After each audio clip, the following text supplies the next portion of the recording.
I guess, first of all, can you explain what it means for man to unite heaven and earth? Um, so man is the creature, the that, let's say, is the most in contact with the invisible world, you could say. So in terms of consciousness, in terms of pattern recognition, pattern making, the capacity to name, all of these things which connect heaven and earth. And so the human being, the human person, is that connection between the two. In some ways, it's the place where meaning and facts connect together in the world is through humans. Even the way that, even the everything we know, all the intelligent aspects that we can recognize in the world are human, right? So animals don't name each other. Animals don't seem, at least from our perspective, don't seem to have a kind of the type of self-consciousness that we have. So Could you talk a bit about how Christianity is unique in having a mediator between God and man? um yeah, well, I think that most religions have mediators between the divine and man, however they understand that. Usually those mediators are prophets, they're visionaries. They can be like the Pythia, for example, in Delphi, who would receive visions. Priests, all kinds of figures would act as mediators between gods and men. Sometimes it's demigods, also different, like hybrids between gods and men. So the idea that there are these kind of mediators between heaven and earth is a pretty normal thing. I think what we see in Christianity is that there's something, this idea of a perfect mediator. It's as if there's this, there's all these stories kind of moving towards the problem of how it is that heaven and earth connect, or how it is that the divine and the human connect. And what we see in Christ is the perfect mediator. And the perfect mediator has a certain aspect which is surprising at the outset, but then ultimately, once you start to engage with that story, you realize why it is the way it is. So, right, the Pharaoh in the ancient world, or many divine kings, would have been mediators between heaven and earth, right? You have characters in the Roman Empire, the idea of the Pontifex Maximus, or there are different characters that would kind of play that role. But what Christ shows us is that the perfect mediator between heaven and earth uh, has several aspects to him. One is that he appears as the one who gives himself to others, right? He appears as the one who's willing to not just rule over the world, but also go into suffering, go into death, like reach the ends of all, right? Reach the ends of things, reach the edge of things. And I think that in some ways is the surprise that we find when we discover in the gospel this figure who presents himself. By the way, he really presents himself as a divine figure. When the high priest rips his garment, because Christ compares himself to the figure that is seen in the prophetic visions of the one who is sitting next to God, like the figure that is sitting next to God. In the early times, that was recognized already as a divine figure. It was mysterious, but it was recognized as a divine figure. But the idea that he is the one, he is this figure, and that he goes to the poor, right? He moves to the edge. He helps those that are the lost sheep, and all of that imagery, which ultimately culminates in the crucifixion. Um, so I would say Christianity is not unique in offering a mediator, but is unique in offering what they at least say is a perfect mediator, that is actually the full union of God and man. And then ultimately what that looks like, what it is, how surprising it is that it appears the way it does. And like I said, through meditation, how you realize in some ways that it actually reveals the way reality works. It actually reveals how the world functions. You, in your Rumpelstiltskin talk, we're talking about death and glory. How does that relate to Christ being a perfect mediator?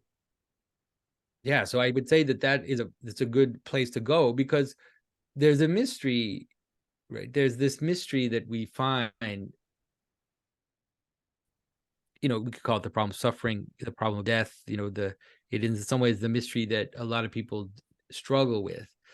And I think that what Christ shows, and it's very difficult to talk about this because we don't want to make light of suffering and death, but what Christ seems to show is that the reason for death and suffering is that they can be transformed into glory, and that there is in some ways a connection between the two, which you could say is there at the outset, which is there at the origin. So it's not a although it's mysterious and it's difficult, it's also not completely opaque. That is, glory is the overflowing of something, right? It is glory of something is not directly related to its essence, right, or its essential characteristics, but it is the effect that it has in the world, right? It is the impact that it has, it is the radiance that it has, it is the overflowing of that being into other things. And so once you understand that, you can understand that in some ways it is a form of multiplicity. It's a form of multiplicity, which if broken off from its source can become fragmentation, can become death. So when you look at the way that, for example, St. Paul talks about it, you'll get a good sense of that, because in the one hand he'll say, run the race, win the prize, get the glory, get the crown, right? Do all this stuff, and you'll get the crown, and that crown will participate in God's glory. And then he'll turn around and say, works are dead. You're not saved by works, right? It's like, what's going on? And it's like, yeah, that's exactly it. It's like the things you do in the world that are like an overflowing of your being, they are that glory that will shine. But they are also, if they're cut off from the heart, if they're done for the sake of themselves, then they become death itself. And so it's like, it's a mystery that is there in the fall, that becomes a mystery that becomes everything about Scripture. If you start to think about it that way, you'll see that all the things that humans do, right, create civilization, create technology, create all these things. In some ways they're dead.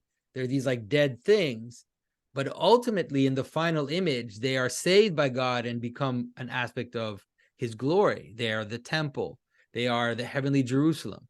And so all the elements that are part of death get transformed into glory. And of course, the ultimate image is the crown of thorns, which is a direct connection to the fall in Genesis, because God says when Adam and Eve fall, that the earth will produce thorns.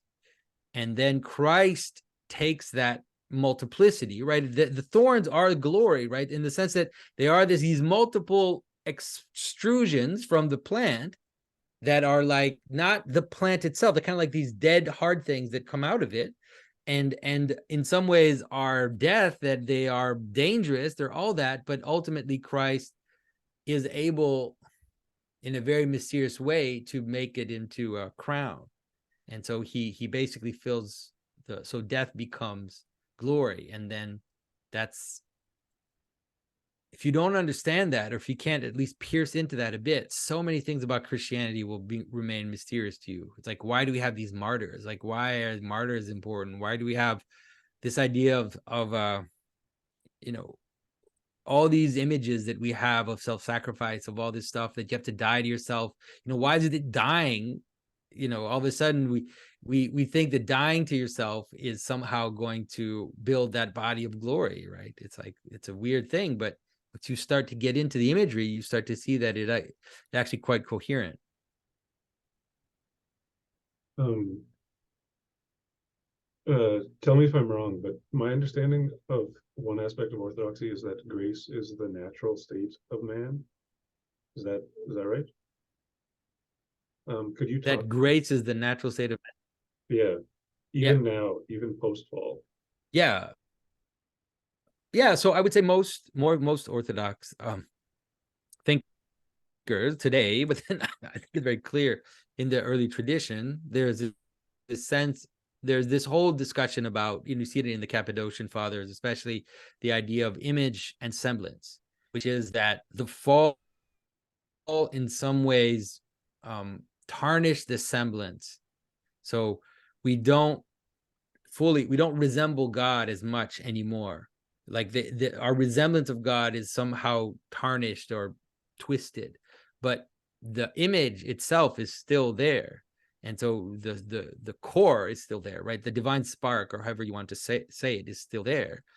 And sin and death have twisted it, but we can realign it, and we can basically regain that resemblance through prayer, through ascetic practices, through loving others. All the things that Christ has told us to do will in some ways realign us to our true nature, which is, like you said, which is always there. And so coming close to God is coming close to your own human fulfillment, right? It's coming close to yourself. These two things are not separate. So as you become more in the image of God, you become fully human at the same time.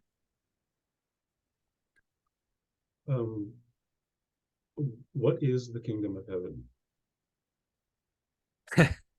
What is the kingdom of heaven? I'm just tempted to use all the images that Christ uses, all these like mysterious images that Christ uses. The kingdom of heaven is the pearl that is found in the field, right? And so you could say that it is the place where we discover that heaven and earth are connected. So it's something which is qualitatively different from the phenomena that holds it together. And so the kingdom of heaven is when the world becomes full of meaning, of purpose, of grace. When things just, how can I say this? When things kind of come together and they show all what they are. So, and that doesn't mean that everything's going to go okay. It doesn't mean that everything is in this world. It can actually sometimes mean very difficult things, and so that's why, for example, the idea of being persecuted and the idea of the martyr is important in Christianity, because in some ways it's like, in some ways, the mystery of seeing the kingdom of heaven despite that, like it's through that, let's say, through the most difficult things, all of a sudden you can see a higher purpose that seems sometimes even to contradict or to not be fully aligned with the more evident and more, let's say, more immediate purpose that you see in the world. Yeah, and so I think that's the best way to understand the kingdom of heaven. It's really, it's when heaven rules, right? It's like any kingdom, right? It's when heaven. The kingdom of heaven is always there. That's the thing. I think that's also what Christ is trying to help us see, is that it never goes away. In some ways, when we don't see it, or when we're not participating in it, or when we're not fully engaged with it, that's the illusion, right? That's the lie. That's not true, because ultimately the kingdom of heaven is always among you. The kingdom of heaven is always in you. It's just that we would rather embrace, twisted goods. We would rather embrace smaller goods rather than see through them towards the place where heaven and earth actually meet. Why is Saint Maximus the Confessor so important? Well, I think Saint Maximus is important. At least to me, he was very important, because in some ways he finds the right balance between what we could call the more metaphysical aspect of Christianity, which is captured in the first in the Gospel of St. John in the first chapter, this discussion about the logos and how it connects to the entire history of Western philosophy before that. I think that he finds the right the right balance between recapturing that that tradition, but doing it in a very biblical, in a very Christian way, very much so, and having deep insight into how Christ and love transforms the or completes the metaphysics of the Neoplatonists, without denying that they had definitely had good insights about certain things. It's as if he's able to connect it all together in the right balance. Could you explain the relationship between nous and logos? Between nous and logos. So the logos are the reasons for things. You could say they're the purposes of things in God. And so there are the ultimate purposes of things. And the logos is, St. Maximus is pretty clear that in some ways the logi, or the purposes, multiple purposes, that ultimately at the core of all those multiple purposes is the one divine logos. That is, the divine logos is hidden in the logi. Is the logi are like refracted aspects of the one uncreated divine logos. So the idea that Christ is hidden in the world, that God is underlying all reality and is in some ways the spark which makes it all hold together. And the nous is the human capacity to engage with that directly. So we are made in a way that we have a capacity to perceive that, not rationally, not through thought, but directly, through something like participation or insight that causes transformation. And so so the nous is the mode, or is the aspect of the human person that is capable of perceiving and engaging with the logi, or the purposes of things. Why is St. Gregory of Nyssa so important? Well, for me, St. Gregory of Nyssa is in line, let's say, with all these church fathers that had a more mystical approach, that seemed to hint at theosis and seemed to talk about, a kind of cosmic transformation also, which St. Maximus continues with. And so in that sense, I think that those fathers like St. Gregory and St. Maximus, they capture more of what it is to believe in God. Like what are we talking about when we talk about God, and what is the relationship between God and creation, and what is the purpose of all these things? I think St. Gregory captures it very powerfully, and does it in a way that is not abstract so much, that he does it in a way that is very practical, in the life of Moses, which is one of my favorite texts. Most people would probably know that by now. He tells the story as a story of transformation of the person. So it's not just an abstract description of an ontology, although it is. It's not just a cold description of metaphysics, although it is. But it is the travel of a person through the different levels of that ontology and that metaphysics as they are transformed into participation and into God himself. So that's why I think St. Gregory is so important. And it's not like those kind of mystical texts didn't exist, before, or even with the Gnostics and all this stuff. But St. Gregory does it in a way that is not denying of material reality, that is not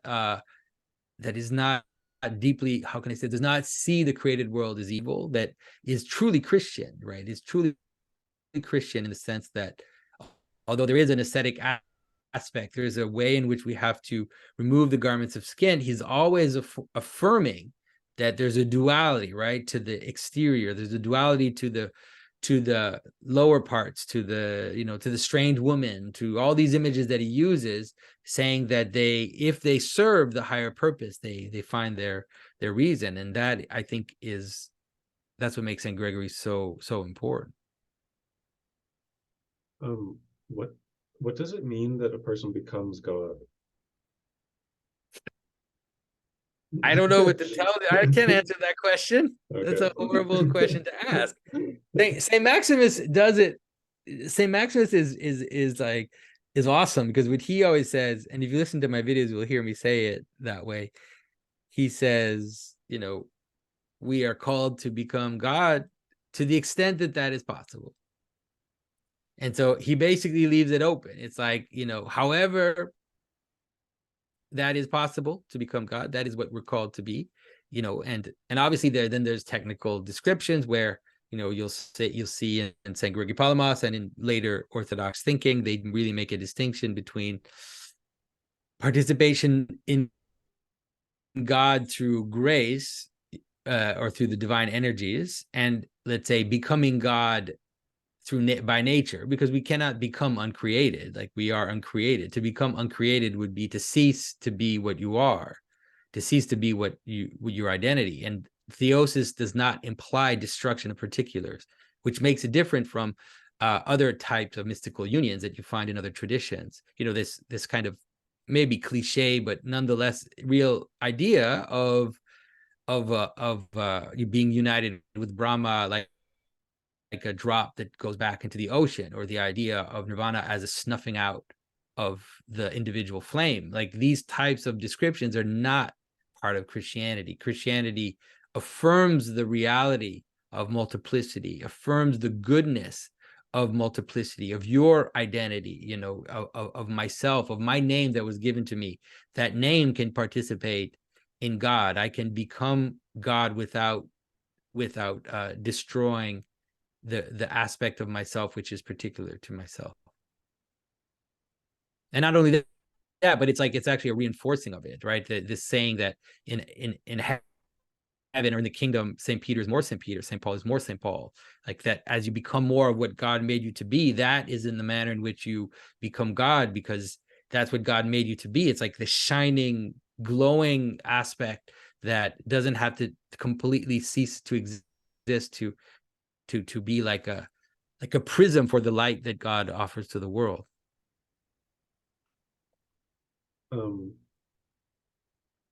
Could you talk about other ways that Christianity solves the problem of multiplicity and unity?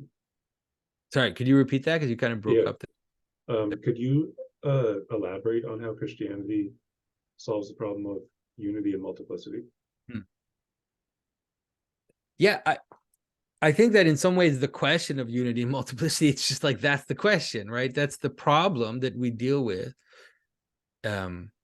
all the time on every level. It is, you know, it is in some ways the cause of war. It's the cause of conflict. It's the cause of so many of our problems are caused by the incapacity for us to reconcile unity and multiplicity together.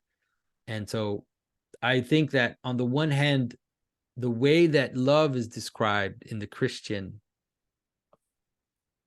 theology, I think already, you know, when we say that God is love, that God is agape, the idea of a love which is open, like this open love, you could say, it's a love which loves you as you are and wants to be united with you.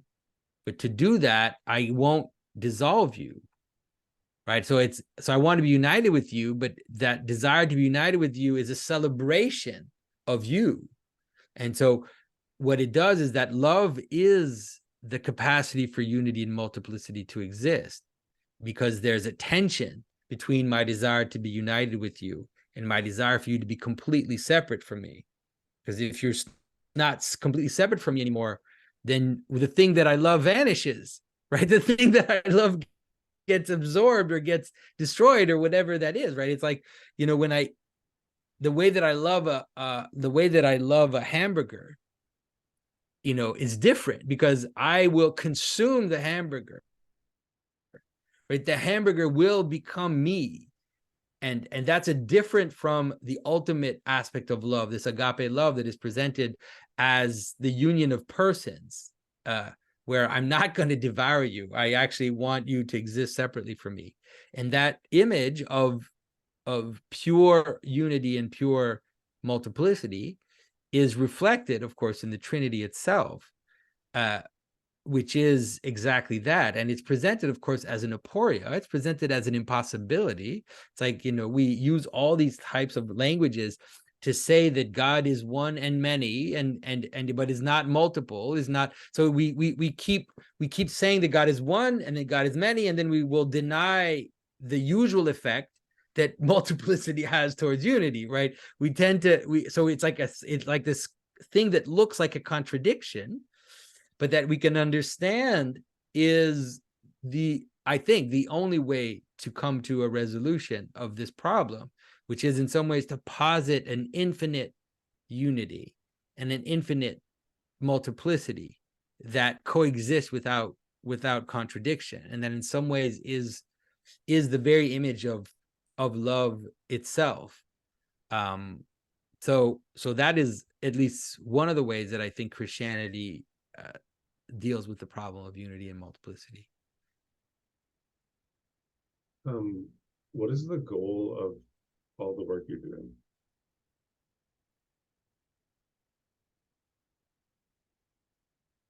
So,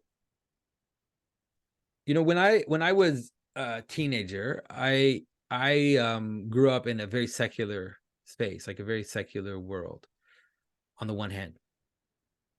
And on the other hand, I also grew up in a not completely, but somewhat fundamentalist type of Christianity. And those two kind of battling each other seem to represent the problem of where we were, and how there was like an impasse in culture. And so the things that we discovered, that both my brother and I kind of discovered in our 20s, was a solution to the impasse. And so I think that the purpose of everything I do is to break through that, so that we can return to a capacity to see Christianity, to see the Bible, to see all these things, not just as facts that have to be believed in order to attain some post-death state, but rather that these are a lens through which we can live in the world and experience the world in its fullest capacity, that it makes the world bright, that it makes the world more alive, that it makes us more alive. And that is what I'm hoping to revive, because in some ways, and I'm doing it in myself as much as I'm doing it in my work, because obviously I'm the same as everybody else. I'm the same secular person as everybody else. I'm not like a special thing. Just because I've had some insights into these things, I have to do the work myself. And so, but I think that that's in some ways is the work that has to be done, so that, because that world is falling apart.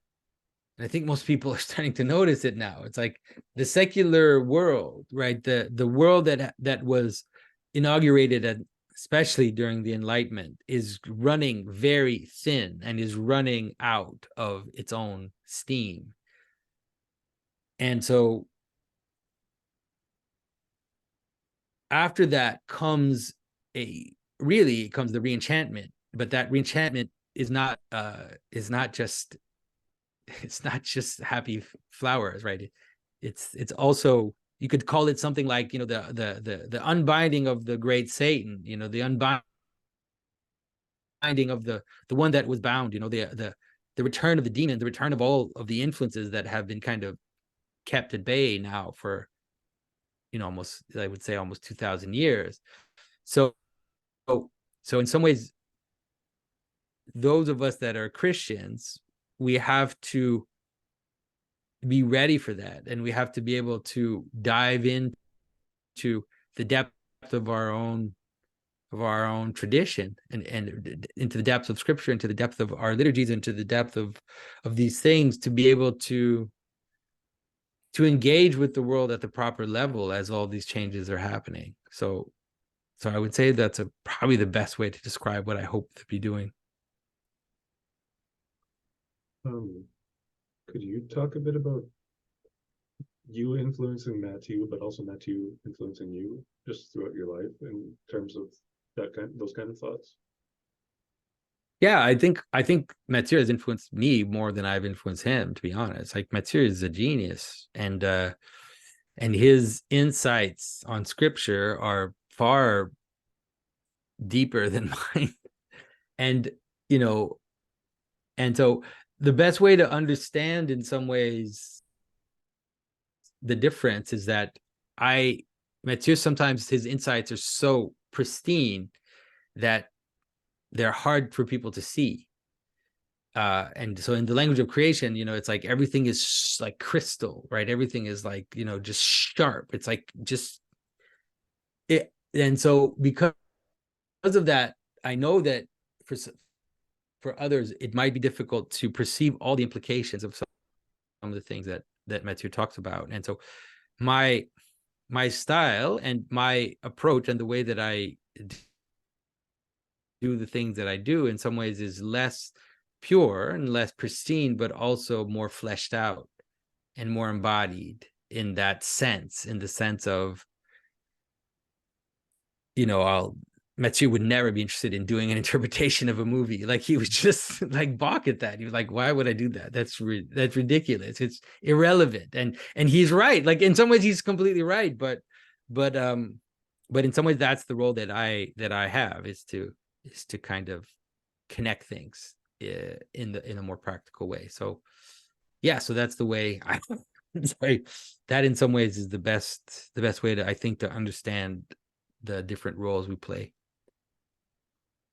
Are you older than Matthieu? Yeah, I'm older, about 1.5 years. Do you think that the roles you two have play into the symbolism of the firstborn? Maybe,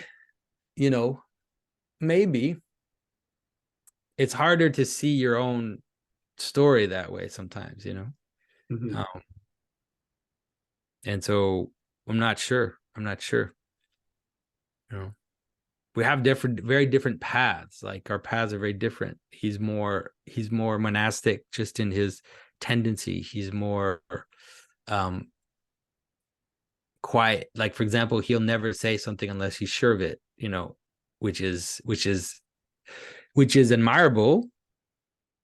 But at the same time, it means that he can keep silent on something for years before saying it. And I'm more messy. Like, my videos are messy. The way that I say things are messy. I'm willing to be more experimental.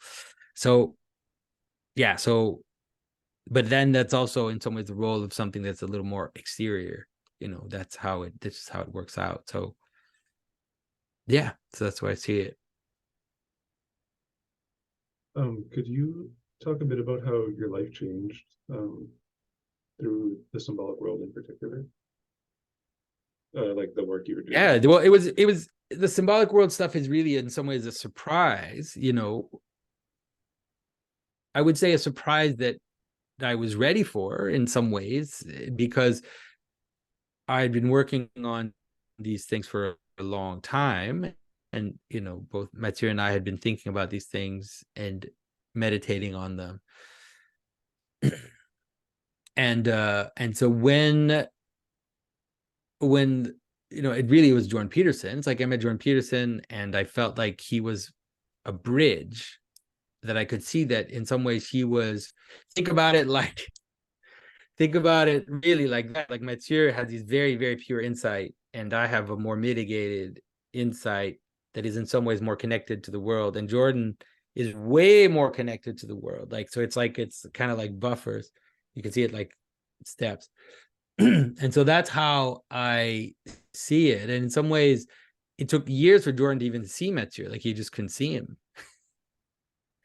I tried to convince him for years to read Matthieu's book. I was always talking about Matthieu, and I was like, you got to read his book. And I was trying to, but he's like, he couldn't see him. He did an interview with Matthieu early on, and then he forgot that he had done it. And I could tell during the interview and watching it afterwards that Jordan couldn't fully see what it was that Matthieu had to offer. That's the best way to understand it. And so I think that so the symbolic, so meeting him, and then him in some ways being that final bridge into popular culture, that's the way that I perceived it. Very soon, very quickly, I saw it that way. In some ways, that Jordan was a bridge for the symbolic ideas that was closer to science, closer to popular culture, closer to the secular world that people could understand. And then the surprise of it, like working out, like of people all of a sudden now being capable of understanding these things, being willing to pay attention to them, being willing to understand them. And so my life has changed radically since then. It's been a while. We started like, what is it? Like 6 or 7 years ago now, which is that right? It's 2016 is when the first time I talked with Jordan Peterson. So that's like almost 7 years ago, which seems crazy now to think that it's been that long.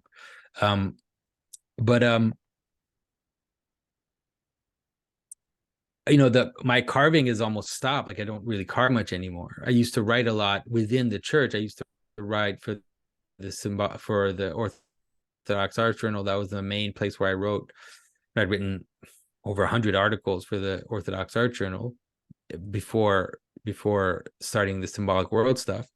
So that has changed quite a bit. And so I'm more on the secular side in some ways. I've taken on certain imageries that had keep me more with one foot in the secular world and then one foot in the church. But it's a crazy time. It's like it's wild. When I stop to think about the fact that now, like Matthieu and I can talk about these things and people actually know what we're talking about. That's crazy. Like, you don't know how we used to have conversations, Matthieu and I, that for everybody would think we were just insane. People around us would just back off, and they would just stop engaging with us because they felt either alienated because they didn't know what we were talking about, or they just thought we were crazy, or whatever it was. But it was impossible to really connect outside of our own discussions, at least with very few people. And so now it's a weird time, because now there's like thousands and thousands of people that kind of get it. And I'm surprised every time. Sometimes I read YouTube comments. I'll read comments on the Symbolic World group or whatever, and I'm like, wow, like this person gets it, like they really understand it. And I'm like, it's exciting and it's surprising. And then you see people going to church, and a lot of Orthodox churches have these young guys coming in. It's obviously not just me, but like I know that the Symbolic World is part of some of their journey, and it's like, wow, that's wild. It's hard to totally understand how it happened, but it's glory to God is all I can say in this case.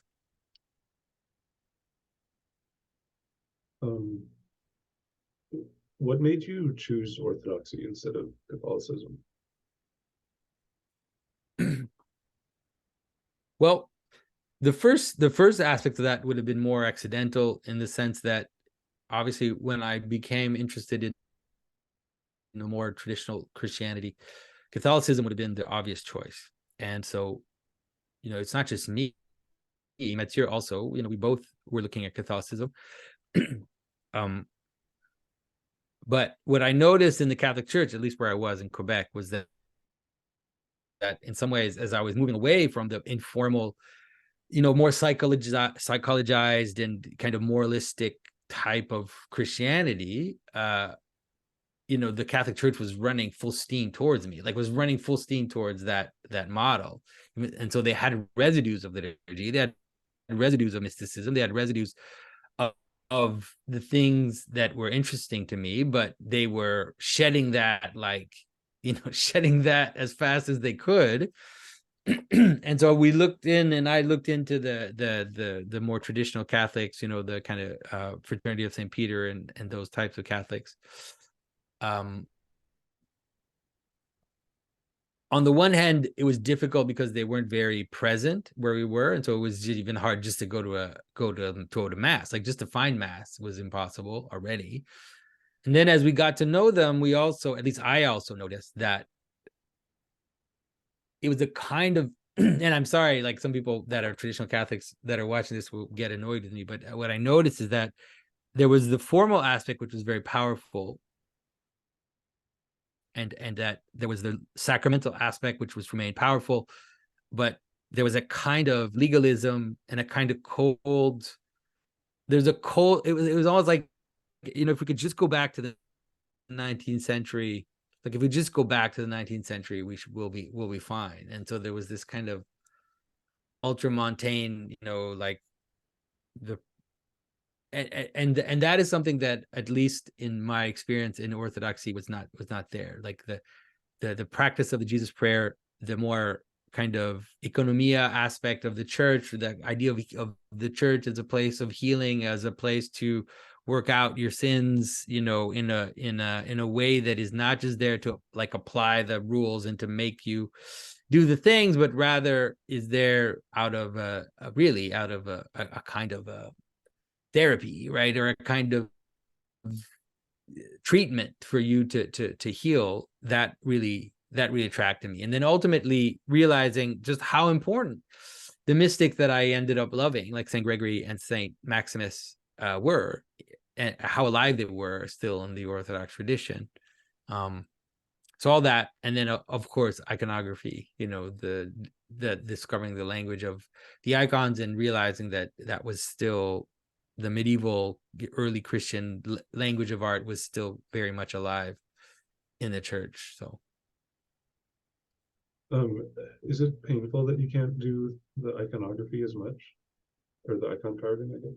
yeah, it's one of those things that just kind of happened, and I didn't totally realize that it happened. It was just and so I'm figuring out a way for me to be able to continue. There are moments where I thought I would give it up for a while, or I would do that, but then I realized that in some ways it is my anchor, right? It is my anchor, both practice in terms of physical practice, so that I don't fly up into my head as completely, that I have to handle tools and I have to kind of to do the thing, right? It's like you have to hit the mallet. It's like something that keeps you embodied. But then also it's my strongest connection to the church as well. And so I really want to keep that alive. And so I'm figuring out a type of discipline that will help me continue that. And so we'll see how it goes. I'm carving a massive church cross right now, like this 3 meter, 9-foot cross that I'm out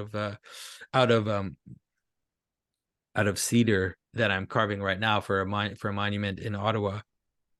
So it's good.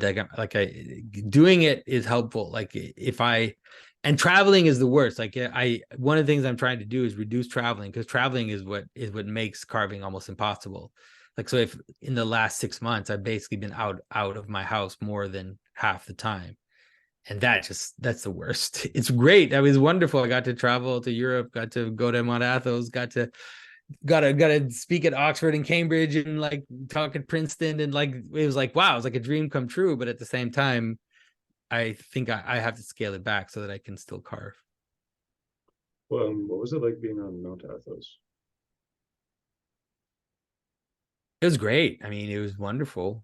It's difficult in some ways because the schedule is hard, and you wake up in the middle of the night and you kind of sit there listening to Greek chanting for hours. And so there's an aspect of it which is difficult. But there's also, it's one of those things that's really difficult, but as soon as you're gone, you want to go back. Like you want it like you're like, wow, while you're sitting there, and you're sometimes, especially during the vigils, and you're there for like 6 hours just sitting there and you're going crazy. But then as soon as it's over, then you're like, wow, I miss that peaceful time. And I miss it because you do end up praying, you just sit there. What are you going to do? you're going to pray. So you end up praying, you end up doing the Jesus prayer, you end up, like just naming the people that you love and bringing them, to mind in terms of asking for their salvation and their health. And so I would say that's the strongest thing, because you end up spending a lot of time just in church. But then also, the meeting some of the monks and just how much light is in their eyes, and there's several of the monks have a kind of joyfulness that is just a quiet joyfulness, hard to explain it until you see it. And also just it's like a little paradise. It's beautiful too. It's all these little walled gardens, basically, is what it is. It's like just a bunch of walled gardens all across this mountain.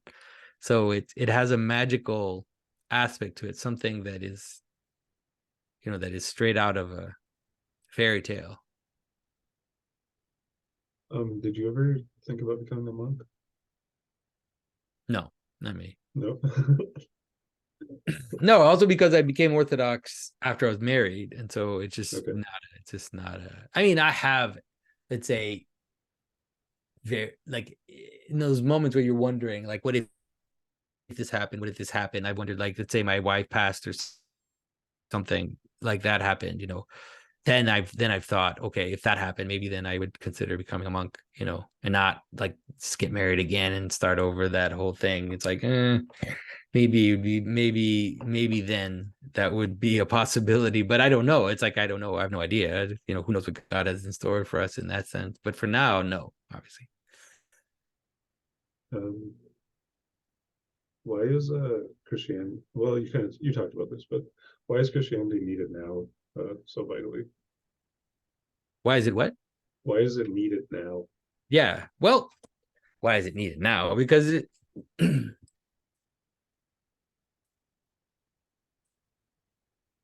the best way to understand it, maybe in a way that I haven't said it before, is that there's no other path out of Christianity besides antichrist. It's like as the world tries to put Christianity aside, no matter what it does, if it tries to be neo-pagan, if it tries to be atheist, if it tries to be all these things, it ends up being a type of antichrist. And this is like it's like a technical thing. It's not, I'm not just saying that to like freak people out or whatever. It's that the story is set up that way. It was set up that way from the beginning. Jesus set it up in his own life that one of his own would betray him, that his own would abandon him, that this is how the story is set up. And so that it's inevitable that it would happen as it's playing out at a larger scale, that it would happen in a similar way. And so that pattern, like the pattern of Antichrist, is not sustainable. It just isn't. It doesn't hold. Whether it is the two extremes of Antichrist, you could say, that is the worship of absolute idiosyncrasy and chaos, and a kind of fetishization of the margin, a kind of fetishization of the exception, of the lost sheep, of all of that, rather than the idea of bringing the lost sheep back into the fold. It's this fetishization of it, whether it's that, or it's the kind of kingly, tyrannical, centralized aspect of Antichrist. Those two extremes, like those two are not sustainable. They kind of feed each other, but they don't have fruits. Like they don't have positive fruits. And so I think that there is no, the only path through this is a restoration and a resurrection of true Christianity. I don't see how it can play in another way. So that's why, if you listen to me carefully, you'll see that that's why I say things like I'm a short-term pessimist but a long-term optimist, because the resurrection is part of the story too, right? It's like, if Christ set it up so that his own would betray him, it's like it's Christians that will destroy the world, folks. It's the anti-Christians. But those are the remainders of they're the end, they're the opposite, they're the, and it's like there's a reason why the West is so dangerous, like why the West is so poisonous, is because that's just how it was gonna be, right? It's like that was just how it's going to play out. That was set up right from the outset. But the resurrection is also part of the story, and so I really think that it's going to play out the way that it was set up at the beginning. If that makes sense. Yeah. I was just thinking that. And the question is, like, it's going to happen no matter what. Like, it's going to happen. It's like, what part are we going to play? Are we going to play some part in it? What part are we able to play in that? But it's going to happen. It doesn't depend on any of us, particularly. What did you mean about the West being set up for that? Well, the West in the largest sense, like the remainders of Christendom, like the Christendom as it turned against itself, right? Christendom as the Christians are the atheists people.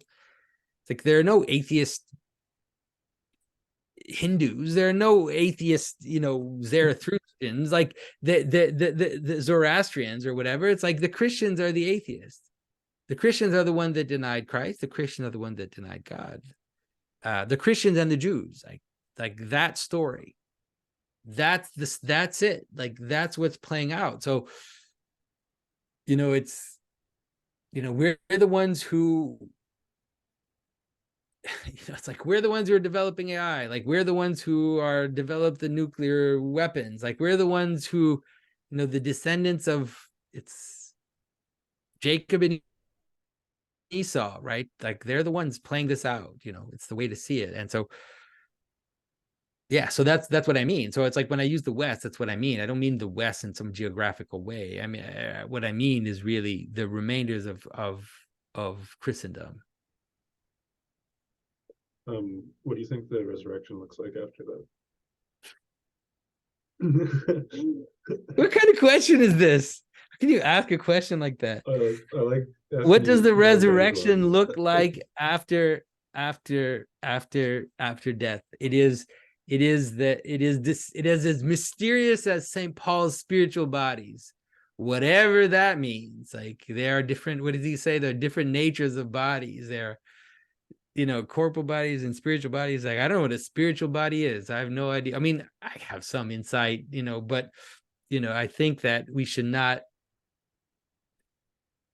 try to speculate too much about how all the things get gathered together. The images are enough. Like the images that are described are enough for us to understand that the things don't go away. Let's just say it that way. Things are recapitulated. Things don't vanish. The intelligent patterns that make up the world get recapitulated in the end. That's the best way to understand that, and so you can understand it fractally at little levels. You can kind of see how that's true, how things don't completely go away. They get kind of recaptured and then represented, or they get recuperated into the next world. And that in some ways, and so think of that, but at a massive kind of cosmic everything scale. That's the best way to, but you can't know what it looks like. Okay, I feel like that's a good place to end it, but I really appreciate you taking the time to talk today. No, it's great questions. I think I see that you're really prepared with your questions, so I appreciate it. Yeah, my brother had a few good ones last minute that I snuck in there. So cool. It was nice to meet you in person. Yes, you as well. Okay, thank you. All right, bye bye.